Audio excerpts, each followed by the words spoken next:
Greetings and welcome to another ECO Musical Moments, coming to you from Drumchild Studios. I'm Sandra Van Dam, percussionist. As the pandemic continues and other businesses are slowly reopening, performing arts groups are still not able to get back to work. The logistics of safe performing and audience attendance are a bit harder to work out. So we are continuing to ask for your support. We continue to restore lost revenue through donations and grant requests in anticipation of starting a new season in the fall. Thanks to all who have already donated to ECO, we are getting much closer to our goal. If you have not yet donated, you can do so through our website, evergreenchamberorg.org. We are so appreciative of your support. So now, let's talk about some more drums. This is my ethnic collection. This little thing is not really a usable drum. It's a little souvenir I picked up at a performance by an Asian dance troupe years ago, and they had the musicians in the pit and drummers, of course. So this is just kind of a little toy. It says made in Korea. But this is modeled after Asian drums. In Japan they're called taiko drums. China has very similar drums. And Tibetan drums, they're all very similar in that area of the world. So we'll put the toy aside and show you another one that's another gift shop find, but this is really a working little drum. This is a Tibetan prayer drum, and it has little skin heads and these little beads on the end of the strings, and you do this.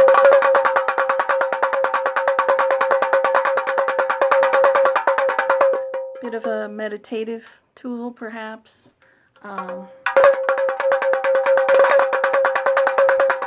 Very fun to play. Very fun to play. And this one I'm going to show you twice. This one I'm going to show you first. This is an Irish drum, or well, this particular one, made in Ireland. It's called a Balron. It's spelled like this, but it's pronounced Balron. It's what we call a frame drum. It's open on the back, has a handle, has a skin head. Now this skin head gets treated on the back with a lotion that has lanolin in it to keep it pliable. But there's something that we do to this one that takes a little time for it to get down to pitch. So right now, it's not bad, actually, considering I've had it tucked away for a while. But usually what I do is I spray it with a little water. Maybe. Spray it with some water, rub that in.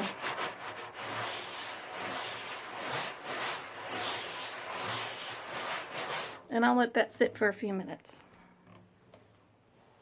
We'll come back to it. So, there's another, not a drum actually, but another Tibetan type of instrument that's over here. And these are called singing bowls. And they are made of brass. And you can see this one's very highly decorated, even on the inside.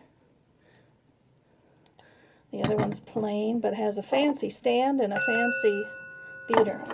So, the smaller one's higher pitched, of course, and that's one way to play them. But they're called singing bowls because this is what we can do with them.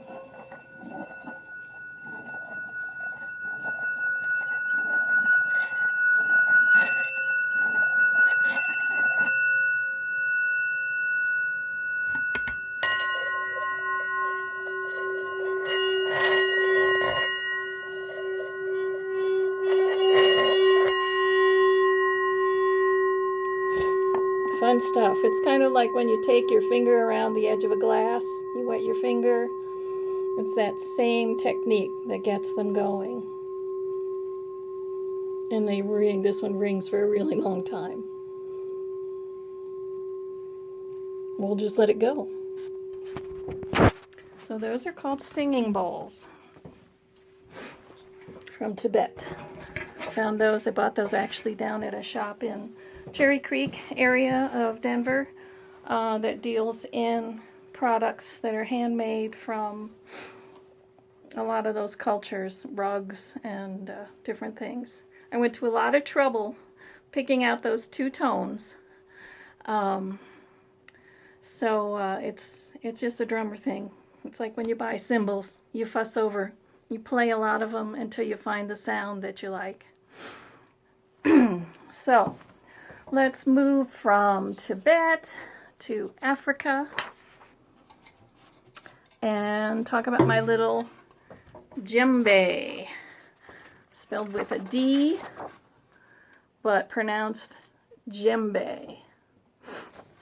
And this drum comes in many sizes. This is a small one.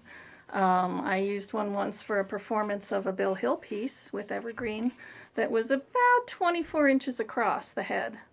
And from where I'm sitting, it was probably about this tall. So these are carved out of a log. This one is hand carved. A friend actually picked this up for me on a trip to Europe, so not sure if it was made in Africa or Europe, but it has some nice decoration on it. It has string that's holding the head on, a skin head, and this is played with your hands.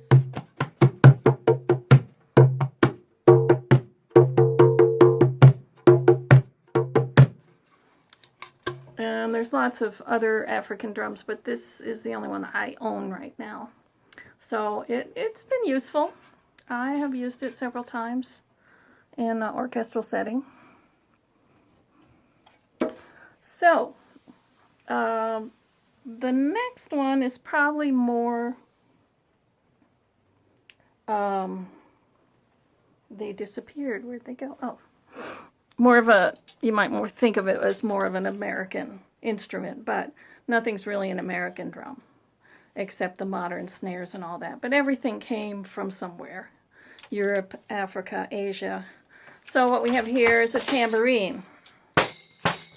From many cultures, instrument like this, with a simple frame around the edge, simple piece of wood, with a head on it, and jingles, so we call these guys. This tambourine unfortunately needs a new head, but it's lasted me for about 25, 30 years before the head broke. These jingles are made of different kinds of metals. This one is an unknown to me because I bought this in a mall music store for 25 bucks back 30 years ago. But it's a really nice drum. It has a skin head on it, which is actually replaceable, which is nice. It has lugs just like a snare drum, so I can take this off, find a head, and repair it. But I went and bought a new one. And this, as you can hear, it's a different sound, different kind of metal. These jingles are made from beryllium copper composite. The shell on this is mahogany. I think this other one is probably, well, I'm not sure what that is. This one is not removable. As you can see, there's no lugs on this, but it is replaceable. And this is a synthetic fiber head. The other one is a real skin. This is a real skin head. That's why I loved it so much for so many years. So you're familiar with the tambourine? Just a typical small frame drum. And I mention that because many cultures have these frame drums. The Balron that I showed you is considered, that's a frame drum. This is also a frame drum. This is made by the Taos Indians. They have a factory outside of Taos, New Mexico. And I have several drums here that I got from them. This is a simple frame drum with a skin head stretched around it, and you can see how that's done on the back and brought to this centerpiece. And there's a little handle you can either hang on to there or slip your hand in. Usually played with some kind of a stick. This is a real, I got this with it. This is a real stick there. Still got the bark on and everything. And it's just got some soft material in there, some other animal skin wrapped around.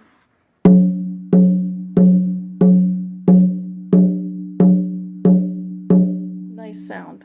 I actually got to pick that one out. It was in the back, just sitting drying, and actually it was almost dry, and they had made it for somebody else. And he was working on another one, but the skin was still wet, so there's no way for me to tell what it was going to sound like. And that's important to me. So they let me buy this one, and the other one would go to whoever. This one, unfortunately, the skin has split in a couple places. So I may have to take it back to them someday and say, would you guys redo this? Put a new head on it for me. And here's another one I got down there. This little drum. This one is, the other one is made from like a plywood shell. This one is actually thicker. It's curved. If you can see that shape, it's curved, has two heads. And they do a lot of decorative painting.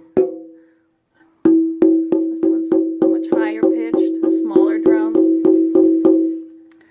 But they do this, unfortunately, because a lot of what they sell down there is made to be decorative rather than play furniture. This is a picture of their showroom. You know, it's like drummer heaven when you walk in there. But you can see all the drums, and they make really big drums that can be used as side tables, some of those skinnier ones you could even sit on. These are carved. These shells are carved from logs, and outside of their building there's an area with a tent, and you can see the guys down there carving the logs out, which is really neat. It's in the open air, so that's just fascinating. You know, they're making these, and they're still cranking them out. Since 1951, they've been making these. So that little one does hang on the wall here, but, you know, if I need it for something, it's there. This is another Native American drum that was given to me by my mom. She saw it in a shop window in Arizona somewhere, and she bought it. But it's really a nice little drum. It's nicely made. It's the wood, you know, hasn't even been stained. You can see the carved marks. The heads are in really good shape. Really nicely done. So that's another one. I think it's used rarely, but this one actually was the first trip there to Taos Drums when we discovered where it was. I had seen this in a catalog, some furniture, you know, one of these you get in the mail that you don't ask for. And I thought, ooh, because of the decoration on this. And in the catalog, it was called the Buffalo Drum. So when we went to the Taos Drum Factory the first time, I asked the lady who was running the showroom, I said, have you ever seen this, heard of this buffalo drum? And she said, oh yes, come with me. And since it was a Sunday, nobody was working in the back. Because in their culture, you know, in the native cultures, women are not drummers. So, you know, and I don't want to insult anybody's culture. So she let me slip in the back with her, and there on the shelf was this. And another couple shells that were even bigger than this one. This one I think is about 18 inches across the top. And it has a head on both sides. Stretched through. These loops go inside the drum. And then the stretched on that. So,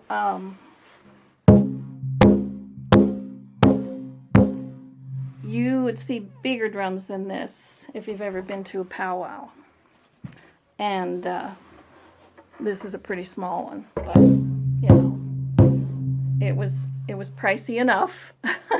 And I have used it on occasion when I've needed a big drum like that. But let me tell you a thing about Native American culture. I don't have any, but the guys, if you've been to a powwow and you see them around the big drum and the men are playing and singing and accompanies the dancers, they are not called the drummers. They are called the singers. That is their purpose. So, you know, I think of them differently once I found that out, but I still envy what they do, all sitting around that big drum. And we're talking big drums, you know, 6-8 people that can sit around the drum and have enough distance to play. There are some women who have, there's a group of women who have put out a CD, women drummers. I guess they just felt that why should the guys have all the fun? But they are from the southeast part of the United States. I think they're Cherokee in heritage. So anyway, so that is the Native American collection. And now let's go back to the Balron. It's had a little bit of time. Yeah, I think I might have wanted it a little deeper, but it just takes, you know, it's so dry here. You just really have to give it time. So, this is the Balron. The Irish, this one was made in Ireland. Frame drum. Handle on the back to hold on to. You can hold it like that. You can also hold it and you use your hand to change the pitch, dampen it. This is a goat skin head. And this drum came into my possession quite by accident. Little history here. Back 17 years ago, accidentally got involved at the Renaissance Festival as the King's drummer. And they have a modern snare drum for the parade. And I thought, well, you know, I went through the first summer playing that. And they also have a pair of fiberglass marching timpani that they use as the sound effects for the joust. If you've ever been there and gone to a joust, you'll hear that that sound. But so I was actually looking for something else, and I went to a shop in Boulder, Sandy's Drum Shop, and saw this. Really didn't have a need for it in what I was doing there, but we had met some people who play, you know, the Celtic music, the violin and the bouzouki and the penny whistles. So I bought it. And this is the stick. It's called a tipper. And it has a playing end on either end. This is another one, a smaller one. A little lighter weight. I like this one. It's heavier. And what you do is you do a side motion with it. So you kind of glancing blow off the head. And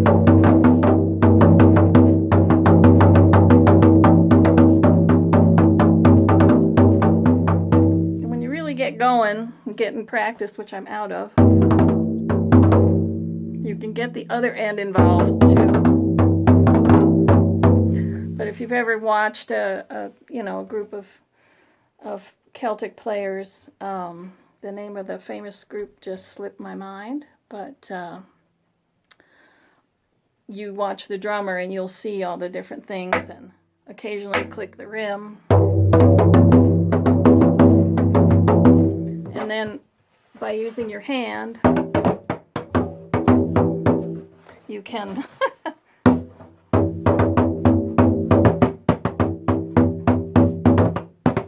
so you're dampening the sound so it doesn't ring as much. It's a little hard for me because this is a big drum. They do make them smaller. So that's the Balron. Remember, Balron. Spelled B-O-D-H-R-A-N. So the other part of this story of looking for a drum to use at the Renfest that was not modern took us to a place that's no longer there, the Boulder Early Music Shop, which was actually in someone's basement at the time we went and found it. And we were there because my husband, who was also hanging out at the festival, doing other things, being the itinerant wind player, playing penny whistle. So he's looking for some other penny whistles in other keys because they're keyed, you know, this one's in D, this one's in G, things like that. So we came across a box of parts, and it said Renaissance Long Drum. It was a kit, do it yourself, and they had it on sale. They had it marked down $100. And apparently they'd ordered it from England. There's a company over there that makes them. Build it yourself or they'll build it for you. And somebody had wanted one. They ordered one. The person came, paid for it, took it home, brought it back, and said, I can't build this. So we were like, oh, this can't be that hard. So we bought it. And it was a challenge, but it was great fun. And it came all in pieces, all bare wood. The first thing you had to do was glue this shell around, and there's a seam on it that you can't see because we did such a nice job. And you have to clamp it, glue it and clamp it. It's kind of like wrestling washing a dog that doesn't want to take a bath, or a kid. So that was the first step. Get that on. Then the rims were just solid wood. And so my husband had to drill the holes that these ropes would go through for the tension. So he took care of that. And then I stained the shell and the rims. And the next step was tucking the heads. These are goat skin. And you see they're tucked around. Oh, it's a wooden hoop. This is all wood. There's no metal except for the little hook that I hook the strap to. So they give you these hoops and 2 round pieces of goat skin and say tuck the heads.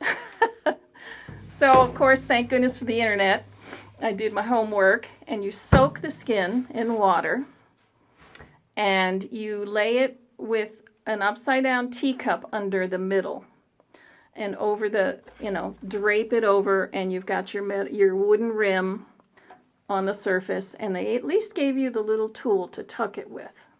And what you're doing is you're tucking that wet skin under so that when it dries, it holds that to the hoop. First attempt was not so good. Throw it back in the water. Second attempt came out really good. Second attempt on this one came out really good. So then you slap these on the drum, wet. They are wet. You slap them on, you put the counter hoops on, and you thread the rope. It goes up and down, all the way around. My husband, the wind player, did that. Did an excellent job. And then there are these little leather things for the tension. And they even show you how to do this braid here. this rope is kind of decorative. But, so you do that. Oh, and the shell, just like modern snare drums, there has to be a little air hole. So this one has nifty little, he had to drill those holes as the ear holes. So you get those on wet and you leave it sit and you let them dry for a couple days. And then you put the snares on. These are three gut snares. And there's the pegs. Everything very authentic. Very authentic. And then you wonder, gee, does it sound good? So, thanks to the internet, there was a clip, a place where there were clips of different sounding drums. And there was the Renaissance long drum. And I had saved that. I'm trying to snap my strap on here because this is a marching drum. And that was the reason we wanted it, because the other modern drum I was using was very heavy, back-breaking. So, played the clip on the computer, thud, thud, thud, played the drum, sounded exactly the same.